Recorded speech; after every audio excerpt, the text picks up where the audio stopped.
మాకు జీవనోపాధి విషయంలో సార్ 70 కోట్ల రూపాయలు టాడీ టాపర్స్ కోసం సార్. గౌడ సోదరులు తాడి చెట్లు ఎక్కుతా ఉంటారు, అనేక ప్రమాదాలు జరుగుతూ ఉంటాయి, మీదికి జారి పడతా ఉంటారు. వాళ్ళకు అసలు ఒక్కసారి ఎక్కిందంటే ఇంటికి బయటికి వెళ్ళిందంటే టాడీ టాపర్ మళ్ళీ ఇంటికి వస్తాడా లేదా తెలియనటువంటి పరిస్థితి.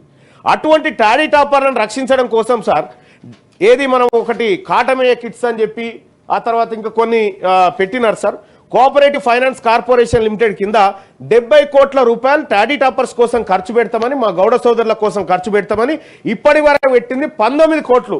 స్వయాన మా మంత్రి గారు గౌడ సామాజిక వర్గం నుంచి ఉండి 19 కోట్లు ఖర్చు పెడుతుంటే కాస్త మీ ప్రాణం ఏమనిపించాలి సార్. ఇక సార్ ఇంకొకటి అసిస్టెంట్స్ టు వీవర్ సార్, వాళ్ళకు 450 కోట్ల రూపాయలు ఖర్చు పెడతామని ఎస్టిమేషన్ వేసి 168 కోట్లు ఖర్చు పెట్టారు సార్.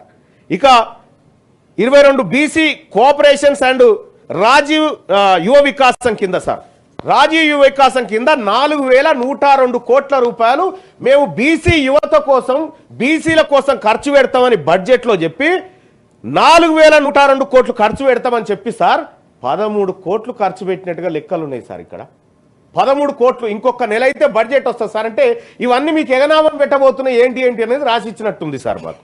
ఇక్కడ సార్ మా జీవనోపాధి కోసం 4622 కోట్ల రూపాయలు కేటాయించి ఖర్చు పెట్టింది 201 కోట్ల రూపాయలు సార్. షేమ్ సార్ ఇది.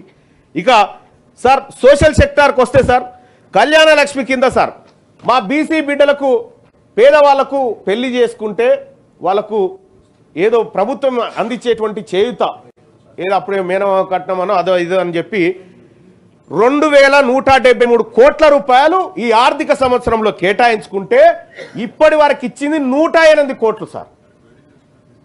పెళ్లి చేసుకొని ఏం చేస్తామంటే ఎట్లా సార్? పెళ్లిళ్ళు జరుగుతలేవా సార్? సార్ ఎప్పుడు సార్? ఇప్పుడు కళ్యాణ లక్ష్మి ఇప్పుడు పెళ్లి చేసుకుంటే సార్ తమరు కూడా అనేక సందర్భాల్లో కూడా చూసిరు. ఇప్పుడు పెళ్లి చేసుకుంటే అప్పుడు ఉన్నటువంటి గవర్నమెంట్ ఏమో పెళ్లి రోజే మేము తీసుకొచ్చి ఇస్తామని చెప్పి అప్పుడున్న గవర్నమెంట్ చెప్పింది. ఈ గవర్నమెంట్ ఇప్పుడు పెళ్లి చేసుకుంటే కళ్యాణ లక్ష్మి చెక్కు ఆ పెళ్లి చేసుకున్న దంపతులకు పిల్లగాడు పుట్టి వాడే పోయి అందుకొచ్చే పరిస్థితికి వచ్చింది సార్. ఎప్పుడు వస్తుందో తెలియదు చెక్కు. ఇక ఆదిలాబాద్ జిల్లాలో సార్ ఈ కళ్యాణ లక్ష్మి కార్డు కూడా మా బీసీలకు రావాల్సిన దాంట్లో ఒక ముసలామెకి పెళ్లి చేసిరు సార్. 65-70 ఏళ్ళ ముసలామె పెళ్లి చేసి చెక్ ఎత్తుకపోయారు సార్ ఒకసారి. ఇట్లా అదో దుర్వినియోగం మళ్ళా.